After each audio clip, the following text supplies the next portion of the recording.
Okay, now one of the things that we noticed in your golf swing is that I mentioned that you look like you're a spine line axis symmetry golfer.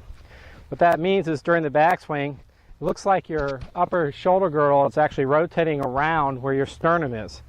So it actually goes a little bit towards the target. You'll feel like your back and your head go a little bit towards the target. During the downswing, it goes back to center, and you actually tend to rotate this way around the sternum and your head falls back. And this is one of the things that sternum line axis symmetry golfers really have to watch out for. Because the more you go this way and you fall back, you start to lose your anchor. Your body actually starts to stall, and you start to whip that club past your body, and that's where you get those closed club face and those hooks that you've been fighting. So one thing I want you to do is get the sense of, as you're going up through your set, it's okay during the backswing to feel like your sternum's over the ball. As you come down, your sternum's over the ball, and from here I want you to feel like you're getting taller, and you feel like, if anything, your sternum is in front of the ball instead of falling backwards. It's going to look like this.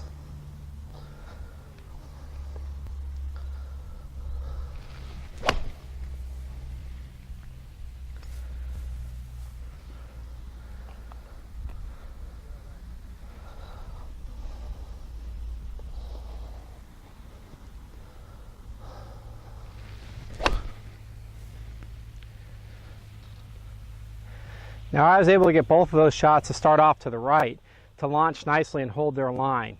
By adding verticals, by keeping my sternum forward enough and adding more verticals into my golf swing as I got through the shot, I made sure my body kept moving as I went through to my full extension. And that's one of the things you're going to learn to do. The better you get those verticals extending upward as your club and your arms are extending downward, you're going to find things are going to work together. Instead of that club flipping over, you're going to find it's more stabilized, and those shots are going to go higher and straighter.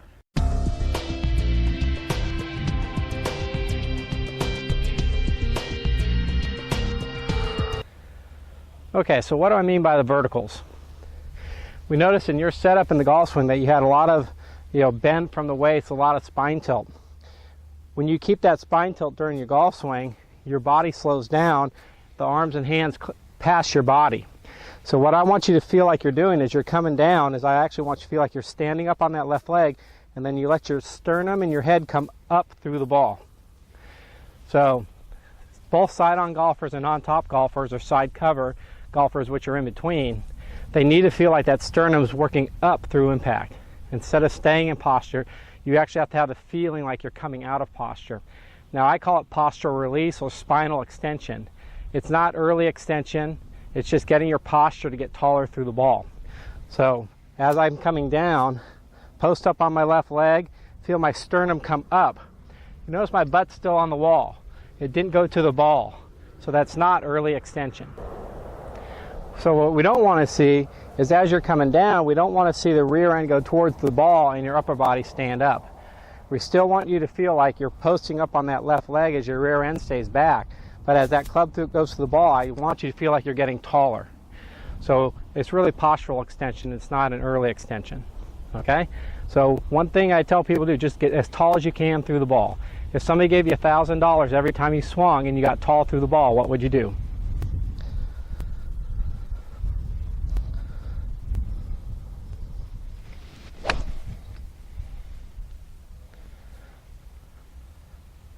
Okay, now I got taller through the ball that time. That shot went higher and straighter again.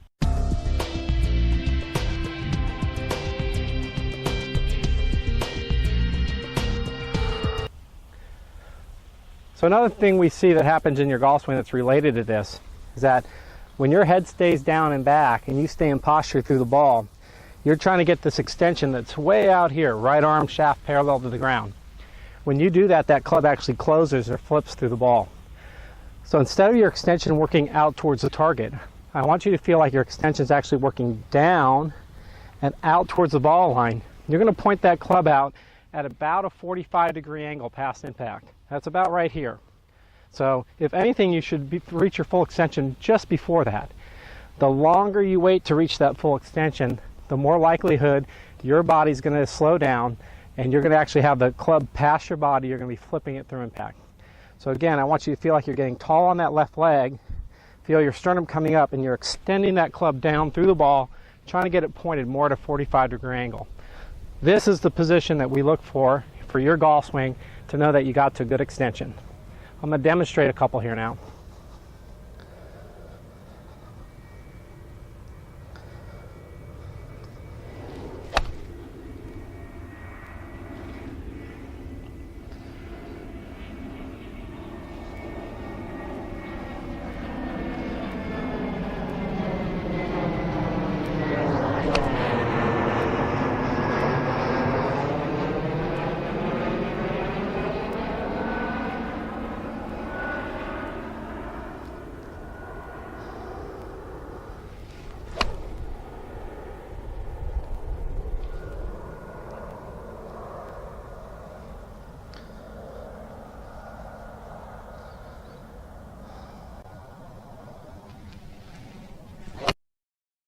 Here you'll notice that I actually achieved the full extension by the 45-degree mark past impact.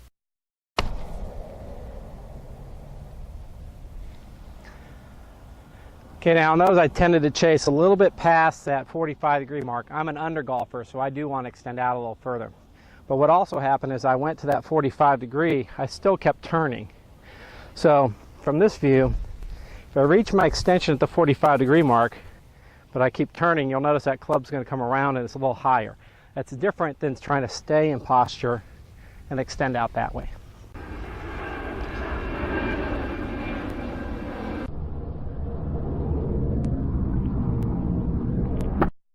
Once again, notice how I've reached the full extension by the 45-degree mark past impact.